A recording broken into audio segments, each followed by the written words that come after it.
আসসালামু আলাইকুম। আমি Ishika Shami, founder of Norse beauty parlour and training centre.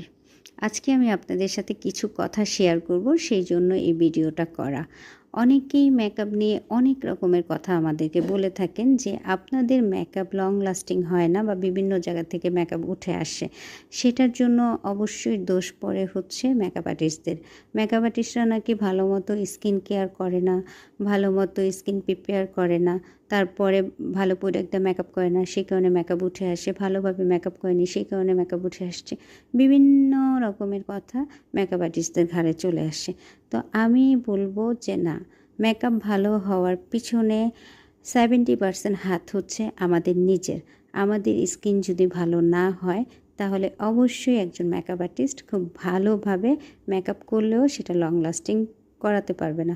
তো আমাদের স্কিন যদি ভালো হয় তাহলে অবশ্যই আমাদের মেকআপ লং লাস্টিং হবে। আপনারা দেখতেই পাচ্ছেন, আমি ভিডিওটা আপনাদেরকে কাছে থেকে দূরের থেকে দেখাচ্ছি বোঝার জন্য, যে দেখেন কত ফ্লোলেস একটা মেকআপ হয়েছে। সামান্য একটা ফাউন্ডেশন দিয়ে মেকআপটা আমার করা।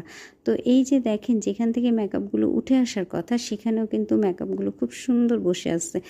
নোজের থেকে কিন্তু অনেকের মেকআপ উঠে আসে, কিন্তু দেখেন আমি সারা দিন সকালে মেকআপ করেছি, রাতে ভিডিওটা করেছি, দেখেন আমার মেকআপটা কিন্তু এখনও অনেক ফ্লোলেস আছে। তো আপনারা অবশ্যই যারা মেকআপ করেন কন্টিনিউ, তারা অবশ্যই স্কিন কেয়ার করবেন। স্কিন কেয়ার করার জন্য অবশ্যই বিউটি পার্লারে যাবেন এবং স্কিন বুঝে ফেসিয়াল করবেন। রেগুলার ফেসিয়াল করলে আপনার স্কিনটা থাকবে টান টান ফ্লোলেস, যে কারণে মেকআপটা করলে লং লাস্টিং হবে। সবাই ভালো থাকবেন, সুস্থ থাকবেন। আল্লাহ।